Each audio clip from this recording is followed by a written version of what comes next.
Now what's this canyon called here? This is the Apodaca Homestead.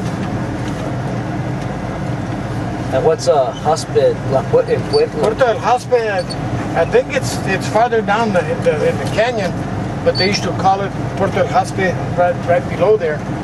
And why they named it Puerto El Hosped, I don't know. Because there's no Hosped up here in Dub. Oh no. Hosped is it's like that white stuff. Like that white dirt.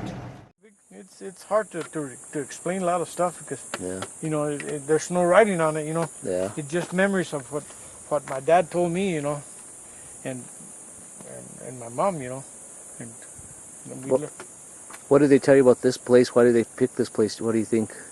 Well, they found a good place to plant corn and beans and whatever they had, squash, watermelons, and they used to. My dad used to say that they'd get watermelons here and they'd go take them all the way to Vegas, to Las Vegas, to sell them over there. That was, you know, like in the early, you know, before the 20s, you know, because they moved here in 1904, and Dad was 6 years old. 1904? 1904, yeah. And my dad was 6 years old. So they homesteaded. Well, they lived here, and then they homesteaded after when the Homestead Act came in. That's when they homesteaded here. So who lived here?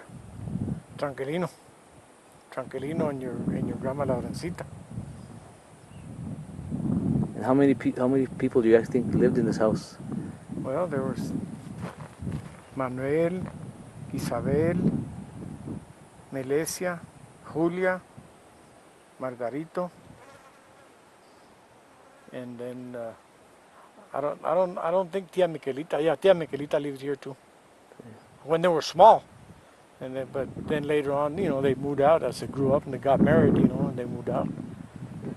So what did Tranquilino do? Besides, he was a farmer, but what else did he do that you know? Just take care of sheep. They raised sheep and they planted. That's what they survived, and then they took care of. Like I told you, they would hire out to take care of the rams. That, you know, people had sheep, and then they take the rams, and then they would bring them to and they would herd them till the summer, and then they take it back.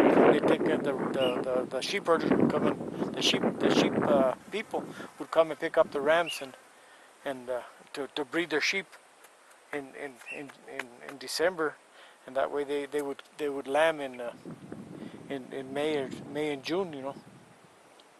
April, May. Usually around November when they would put the rams with the sheep, with the ewes to have them to breed them.